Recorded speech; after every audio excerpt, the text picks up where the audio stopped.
Hello, beautiful friends. I'm Natalie. And I'm Claudine. And this is Shokran Very Much the podcast. And this week's episode is a glimpse into the mind of the Metropolitan.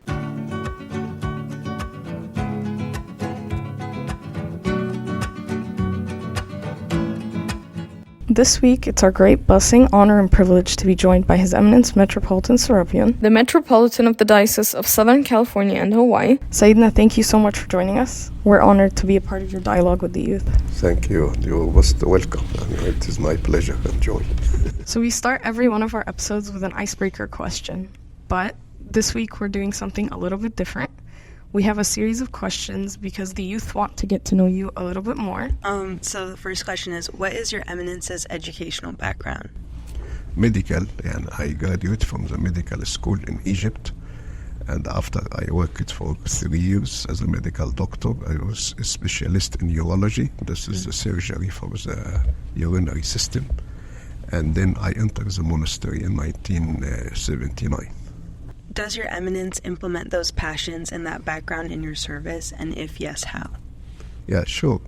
And he study medicine and working as a medical doctor is always, I prefer the image of the Lord Jesus Christ to present himself as a physician.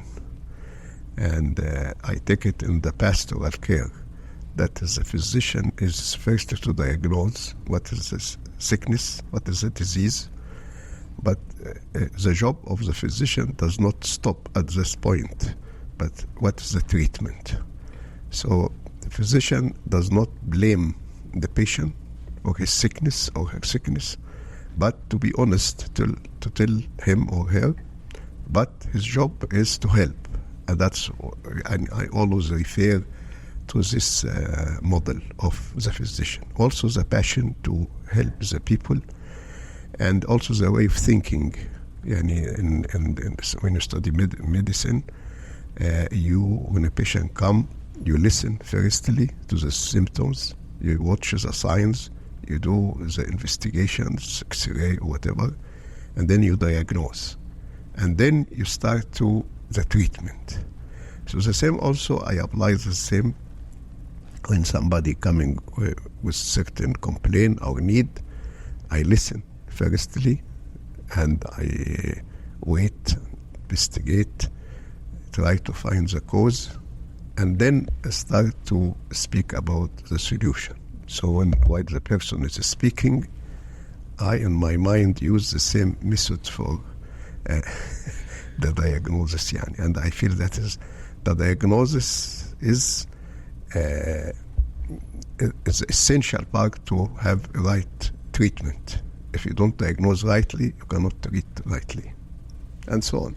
What was the first service your eminence was a part of in the church? I served in the Sunday school when I was in the high school.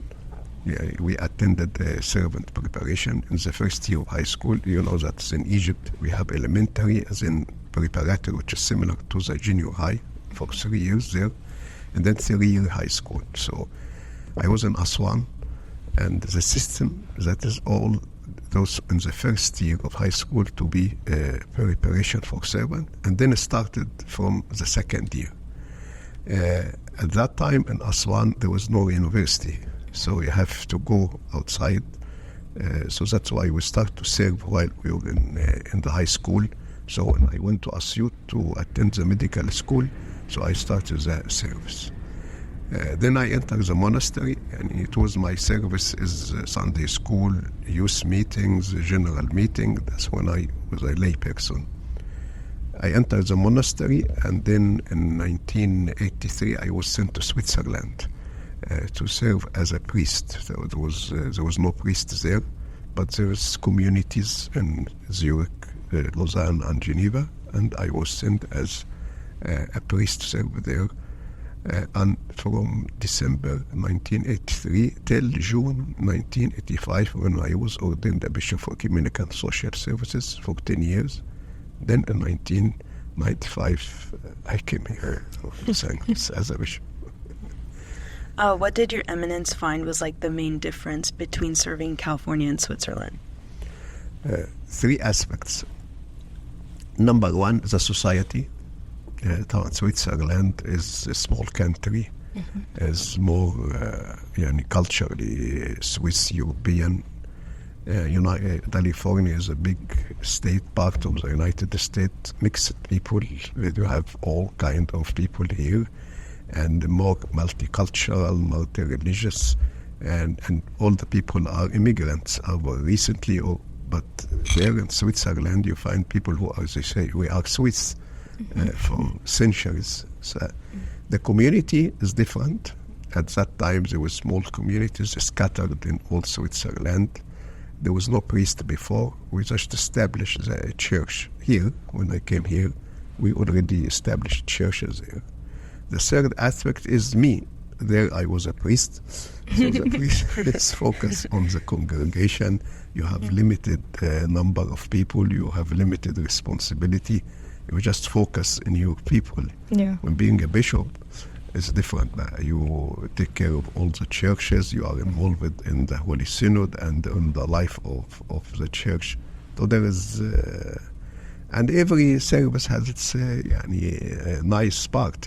Like being serving the people, be directly taking care of them. Some youths go with me when we're young. But I also, after I left Switzerland as a priest and became a bishop, I used to go there because as being a bishop for ecumenical services, used to go ecumenical meeting in Switzerland. So till now, I go and visit Switzerland frequently, and I have still connection with people. Well, of course, I like also serving here. So what was the best piece of advice Your Eminence has ever received? There are many. Like when I came here, of course, it was a big challenge to be a bishop for a diocese like Los Angeles. So in my way, coming here for the installment, I accompanied His Eminence, Metropolitan Header of Blessed Memory. While we were talking in the plane, he told me that is any new diocese need at least 10 years to be well established. So I took this in the sense that is when you start responsibility to be patient, and, not to just jump, solve some problems and change. So it gave me that to be patient and wait and understand and listen, because there are things which you need a short term, but also there is something we have long term. That's one advice which helped me how I manage the diocese by the grace of God to be patient and to listen and not to jump for taking change and decision. Yeah. The second also important advice from His Holiness Pope Shenouda of Blessed Memory, when he advised me, when you have an issue, study it very well. And study also what is the reaction before taking a decision. And when you take a decision, don't change, except if there is major thing happen. So, which teach me, and then I give myself time to study, like same the medical things. You just don't jump by giving treatment. You wait. Maybe you have a patient for 2 days. You don't give anything, just symptomatic until you reach a diagnosis. So when you study the case or the issue or the pastoral need, you have deeply study it. Also imagine what is the reaction happen, but not to change when you take the decision. And لو الواحد leader say decision today and just people not happy, so change it. So it will not, people will not trust the decision. What does a day in the life of the Metropolitan look like? It's different from day to day. Like today, it's a nice day. I got up early. I do my prayer, personal prayer. There was no liturgy, but I have an appointment at 8 o'clock with you, so I have to be for 8. After you will another appointment, and then I will go to visit a priest, and then I go to the abbey that is always the day start by the personal prayer, because this is an important part of the life. And if a liturgy will go to the church, and it's an appointment different. And I usually take a nap in the middle of the day. Very important. Yes. because I go up in Aswan, and Aswan is a hot weather. Yeah. And the country in hot weather, you cannot, always in the middle of the day, you need to have a nap. So I used to it. So if I don't have this nap, I cannot function very well. And then after the nap, I start the second part. I like to spend time with myself, because I feel this is important to set myself in the leadership position, to review, speak. So most of the driving time that I like to drive myself. So it is a good time for me for meditation, for reflection, for thinking of the idea. For sometimes when I drive, I don't listen to anything, just be with myself. Also spend time for reading, preparation for sermons or programs. And then in the night, I usually, I don't like to take breakfast. I just take coffee and some cookies. And I eat at 4, 5, this is the main meal, and that's it. It help between the lunch and I don't have breakfast, lunch, dinner. I cook myself. I also do shopping and do laundry. All my personal stuff I do myself. Thanks for the full automatic washer.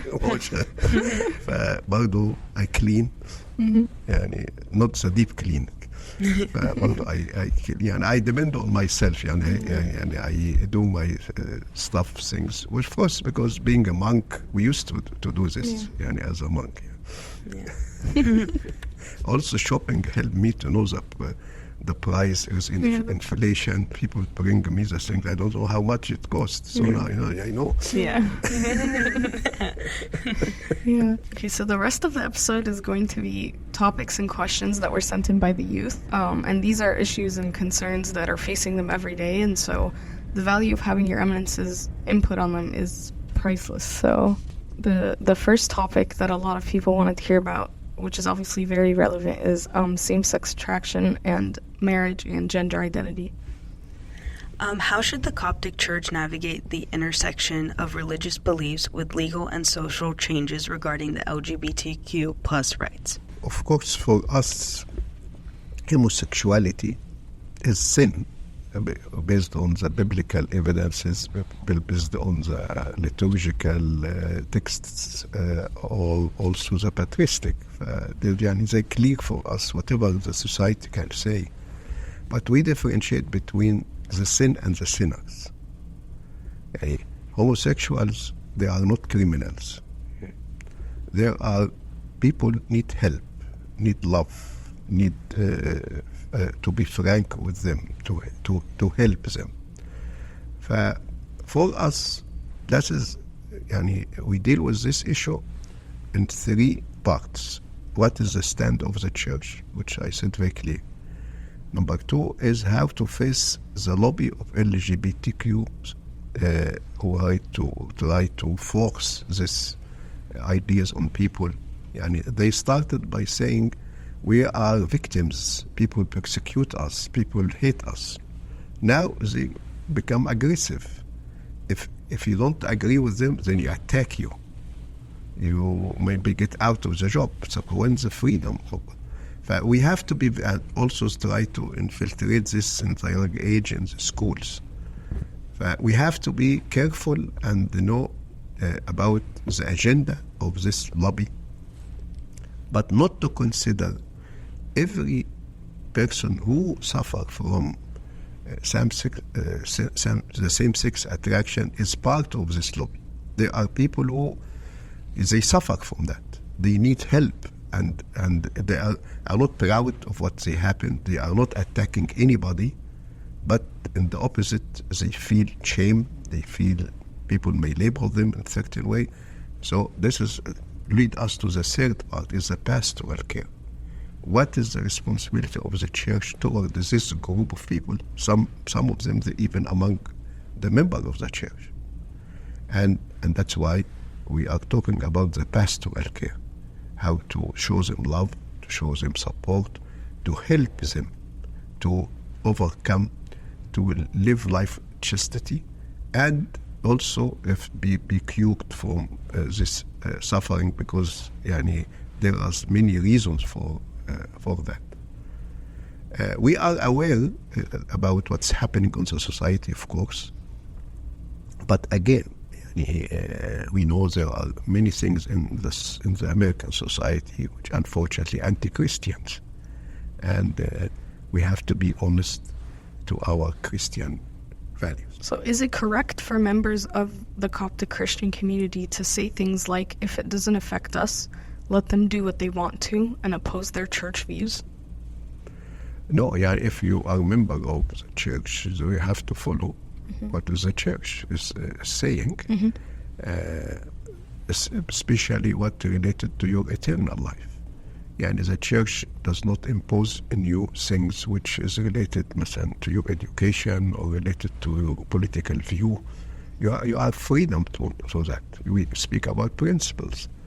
But when come things which is related to your spiritual life, to your eternal life, the church has a responsibility to tell you the truth. Whether you accept or you don't accept, it is your responsibility. But we have a responsibility to tell you, and we expect you to obey, because when you say it for your benefit. Like, if you ignore what is the church, you can ask questions. You can ask why you say that. Because we don't believe in blind obedience. We believe in enlightened obedience.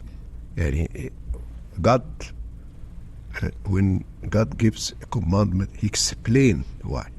And when said to Adam and Eve not to eat from the tree, He didn't say don't eat and that's it. He said why don't eat, not to lie. Very important. We encourage the member of the church, especially the youth, to ask why. And I see the word why is the key for the success of the church in the future. Because if we stop saying no, it is said, don't ask. Say, we encourage people to ask, to understand. We give answer. Of course, something which we cannot say we have answer for everything, but at least we have a responsibility to accept. So we encourage, instead of saying do what you like to do, come with dialogue with the church and ask questions. And even if you oppose something, come say, like in the home, the house, the family. You do not need to agree in everything, but you don't leave the house. It is your family, so it is your church. Don't leave the church, but come inside the church. We improve ourselves. We try to understand the need, the pressure which the youth is having in the society, and we are working on that and become more understandable, more open to the question and the challenges which bring from our members of the church. But we love them, and we like to hear from them. For someone who is Coptic Orthodox having thoughts on their gender identity, what should they do? It depends on what is the reason of the gender identity problems. Because there are different reasons. Some medical, some hormonal, some psychologically, some environmental. The transgender issue is a big subject. في one who's born and there are some anatomical deformation, so he's mistaken to be boy or to be girl. So as they go up, when it reach the puberty time, then starts the hormone, then he discovered that he is a male in the body of female. He was treated as a female, but he actually is a male. These cases is be corrected medically, and there's no problem in that. Some people, they have problem in the hormones because both hormones are existing in us. But when we reach to the adolescence, then one prevail, estrogen, testosterone. فهنا another things, some stigmas in the hormones. Or psychologically, يعني somebody who مثلا young and the family, they like to have a girl, but they have a boy, and so he treat him as a girl. Long hair, and they give her girls toys and so on because he liked to have a girl. And this person suffered from that. So we warn the parent to help. That is another group which take it as a freedom. That is the issue. And هو have no problem, but he like to change. Yeah. This is we say no. You have to be proud, being a girl or being a boy, and go in what God will give you. You don't have the freedom to change this, and this is the issue which tell people to avoid, because it based on a simple idea: who to decide what is right and what is wrong. Is God or me? When people of the society promote this idea, you decide for yourself. So it started by many things. مثلا, what is the style of life? What is a marriage? مثلا. So of course, God defined male and female, bless them. So the marriage between male and the female in the sacrament of marriage. If you marry female out in the civil, it is not right. If you marry a male, it is not right, because God defined it. But when people say no, I do what I feel it is good for me. We live together. We like to be in civil marriage or support. The same also come to the transgender, and sometimes they do for some reasons. Like the famous story happened when a male became a female to compete in the swimming. Yeah. Among the female swimmers. Yes. But طبعا his body is a male. So he wins. Yeah. So the female swimmer protested. Yeah. And they banned this. Our boy, مثلا, he want to enter مثلا to the rooms of the girls, he make himself girls. يعني sometimes it's bad intention for the people to do it. So to go back, we have to know what is the reason. Yes. Because some people need help. I can't say any transgender is wrong, and just because it is wrong. So I listen, understand, and advise for these people. And people who do it out of freedom, they just move. And I want to be a girl. Like, make change, you go and have a clinic and hormonal treatment. بعد شوية I want to be back boy.